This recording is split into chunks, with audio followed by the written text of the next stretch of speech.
Ilang araw pa lang, wasak na agad ang ceasefire sa pagitan ng US at Iran dahil sa hindi pagkakasundo ng dalawang panig sa ginanap na pagpupulong sa Pakistan. Ang resulta, nag-uumpisa na ang US Navy ng matinding blockade o pagharang sa lahat ng barko na lalabas at papasok sa Strait of Hormuz.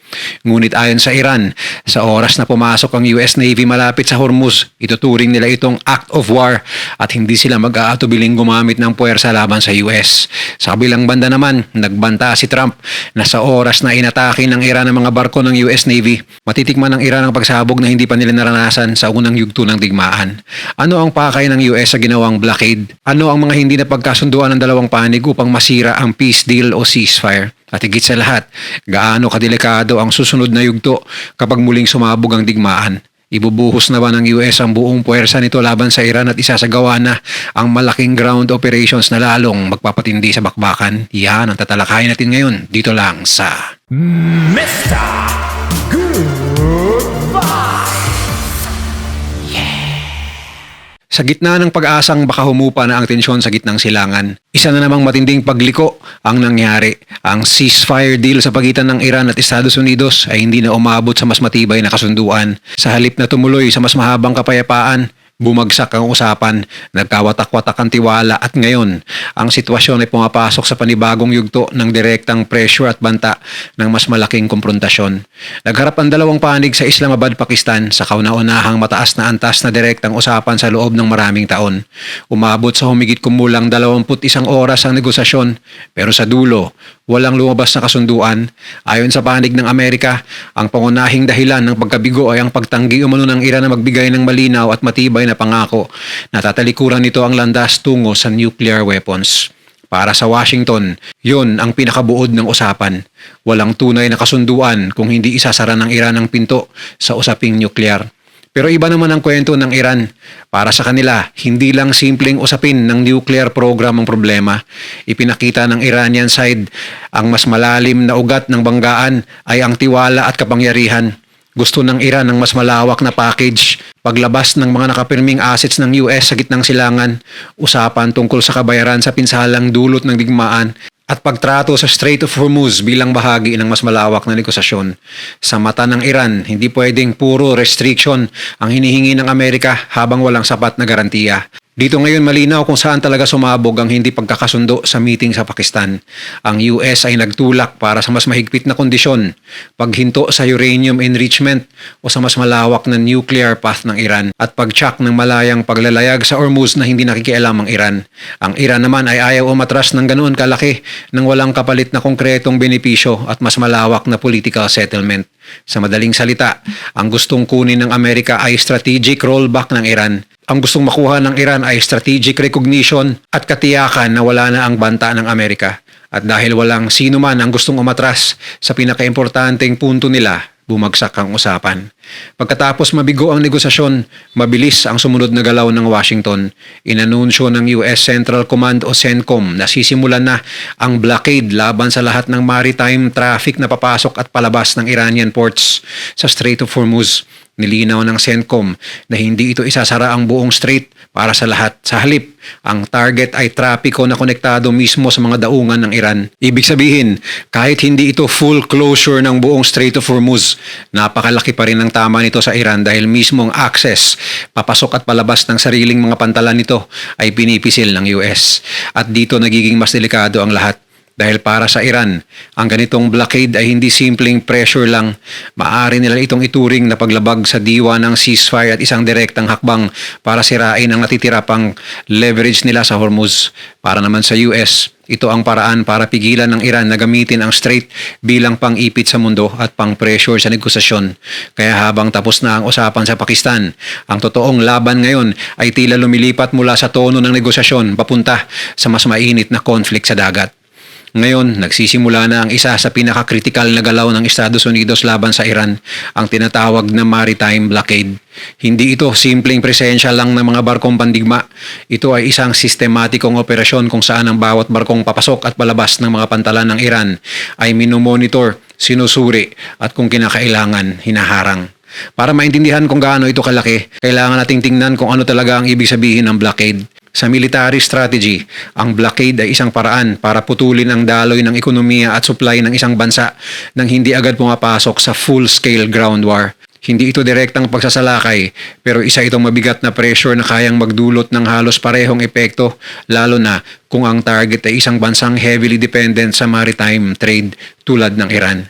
Ang pangunahing layunin ng Estados Unidos dito ay malinaw: pigilan ng Iran sa pag-export ng langis at iba pang critical resources at sabay na limitahan ang kanilang kakayahang tumanggap ng mga imported na kagamitan, teknolohiya at potensyal na military supplies. Tandaan, malaking bahagi ng ekonomiya ng Iran ang nakaangkla sa oil exports.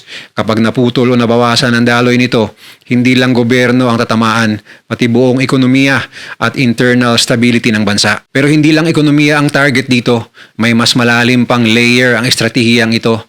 Ang blockade ay isa ring paraan para agawin sa Iran ang kontrol sa Strait of Hormuz. Sa nakaraang mga buwan, paulit-ulit na ginagamit ng Iran ang banta na isara o i-block ang Hormuz bilang leverage laban sa kanluran. Tandaan, halos 20% ng global oil supply ang dumadaan sa strait na ito. Ibig sabihin, kahit simpleng banta lang ng Iran, kayang magpataas ng presyo ng langis sa buong mundo. Ngayon, ang ginagawa ng Estados Unidos ay baliktarin ang sitwasyon.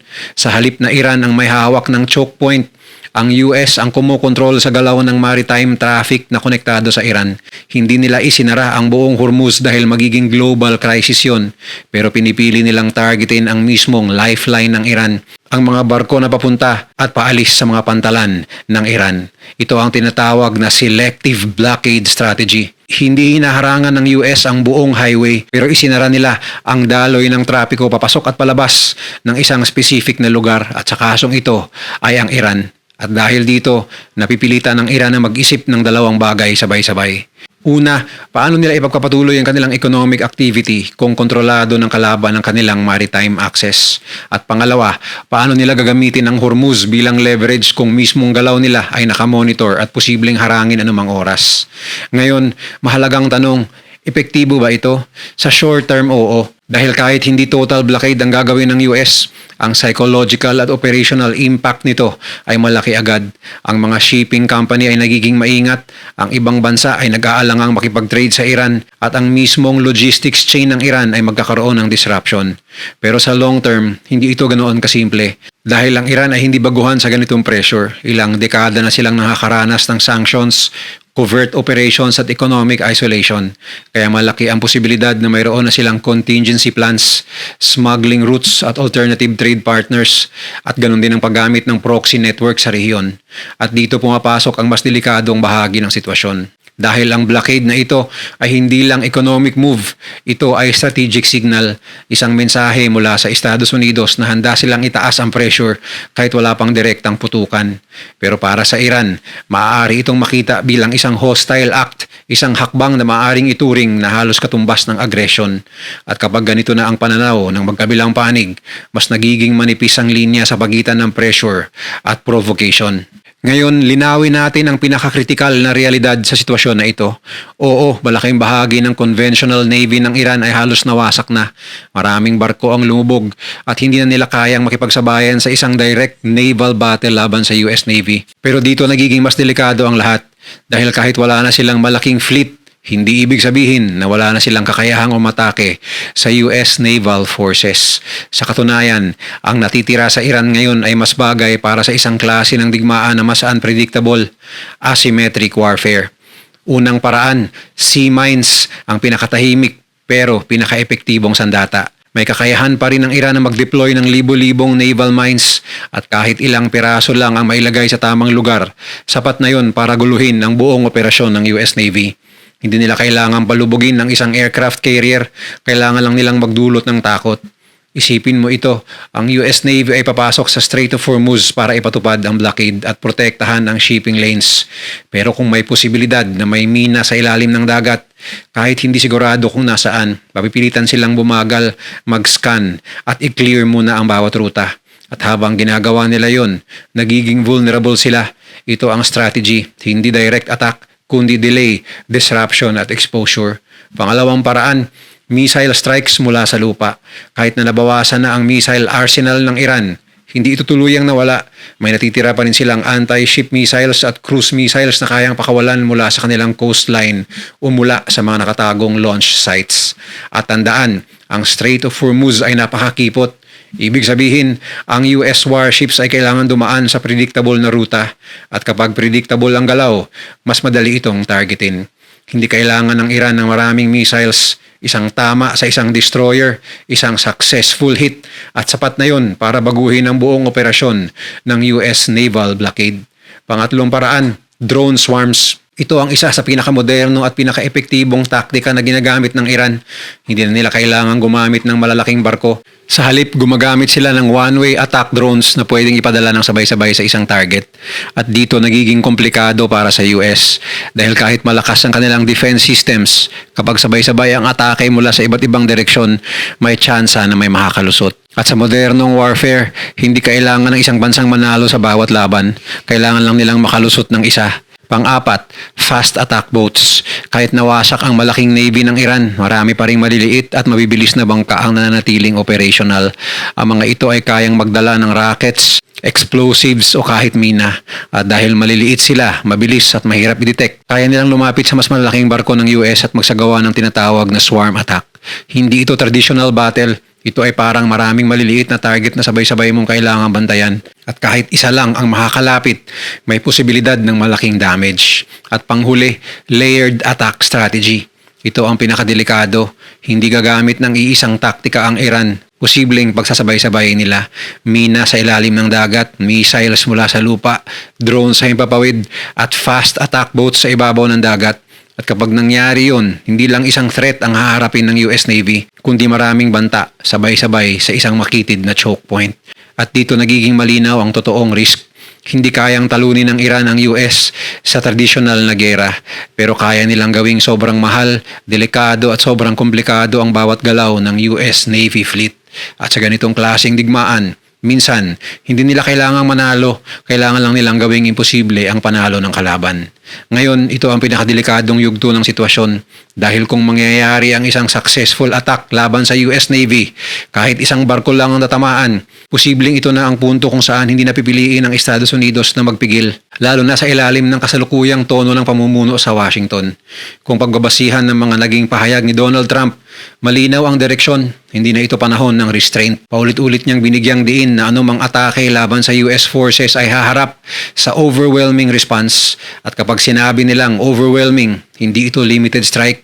Ito ay pwedeng maging simula ng isang brutal at mabilis na eskalasyon. Unang senaryo, massive air campaign. Hindi lang ito targeted retaliation.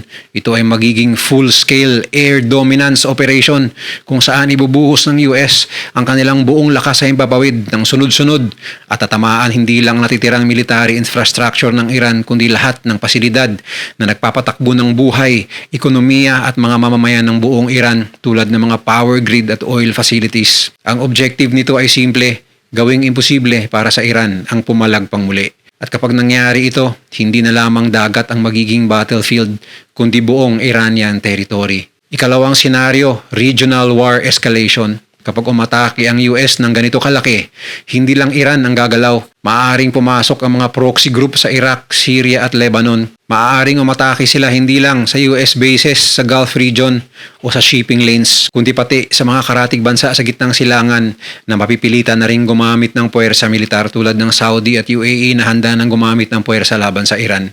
At sa puntong yun, ang laban ay hindi na lang US versus Iran. Ito ay magiging multi-front regional conflict. Isang digmaan na sabay-sabay ang laban sa dagat, sa lupa at sa himpapawid. At ito ang pinakadelikadong yugto ayon sa mga eksperto dahil kapag kumalat ang digmaan sa buong rehiyon, mas mahirap na itong kontrolin. Ikatlong senaryo at ito ang pinakamatinding posibilidad, regime targeting strategy. Kapag nagdesisyon ng Estados Unidos na hindi sapat ang deterrence, maaari silang lumipat sa ultimate objective. Hindi lang pigilan ng Iran, kundi baguhin mismo ang pamumuno nito. Ito ang tinatawag na regime change pathway. Hindi ito agad-agad ginagawa, pero kapag naramdaman ng US na tuloy-tuloy ang banta, lalo na kung may American casualties, posibleng ito ang magiging direksyon. At dito papasok ang mas mabigat na tanong, magpapadala na ba ng ground troops ang US? Sa ngayon, Hindi pa ito ang unang opsyon, pero kung tuluyang mawala ng kontrol ang sitwasyon, kung hindi sapat ang airstrikes, kung patuloy ang pag-atake ng Iran at kung lumalawak na ang giyera sa buong gitnang silangan, posibleng ito ang huling hakbang. At kapag pumasok ang US ground forces sa Iran, yun na ang simula ng isang full-scale war na hindi na basta-basta matatapos. Ngayon, may isa pang mahalagang elemento dito, ang paggamit ng local allied forces. Isa sa mga posibleng galaw ng US ay ang pakikipag-coordinate sa mga grupong matagal nang may tensyon sa Iranian government, kabilang na ang mga Kurdish fighters sa rehiyon. Ang Kurdish forces ay may karanasan sa ground combat at sa mga nakaraang taon, napatunayan na nilang kayang makipaglaban sa mahihirap na terrain. Sa isang escalation scenario, maaari silang gamitin bilang force multiplier, hindi para direktang palitan ng US troops, kundi para suportahan ang operasyon sa lupa. At kapag nangyari ito, lalo lang magiging komplikado ang sitwasyon dahil hindi na lang ito external war, magiging internal destabilization war na rin. At dito na papasok ang pinakamabigat na posibilidad, ang pagbagsak ng Iranian regime. Hindi ito garantisado, hindi ito mabilis, pero sa ilalim ng matinding airstrikes, economic pressure, internal unrest at external support sa oposisyon, posibleng magsimulang mabasag ang kontrol ng gobyerno. At kapag nangyari yun, hindi lang digmaan ang problema, kundi ang vacuum na maiiwan pagkatapos kung maitanggal ang rehimen sa Iran. At iyon ang mas mapanganib dahil ang kasaysayan ay paulit-ulit na nagpapakita. Mas madaling magsimula ng digmaan kaysa tapusin ito. Kaya ngayon, malinaw na nasa isang napakadelikadong punto ang sitwasyon. Ang blockade ay hindi lang simpleng pressure. Ito ay parang pag-init ng tubig sa isang saradong lalagyan. At habang tumatagal, tumataas ang pressure hanggang sa dumating ang punto na kahit maliit na pagsiklab lang, sapat na para sumabog ang lahat. At kapag nangyari yun, hindi na ito magiging limitadong gera, ito ay magiging isang brutal, mabilis at malawakang digmaan na ang epekto ay mararamdaman hindi lang sa gitnang silangan, kundi sa buong mundo, kasama na ang Pilipinas. Kung nagustuhan mo ang video na to, share mo naman sa iba at mag-subscribe ka na rin. Panoorin mo na rin yung mga videos na nasa kanan para lalo pang maubos ang oras mo.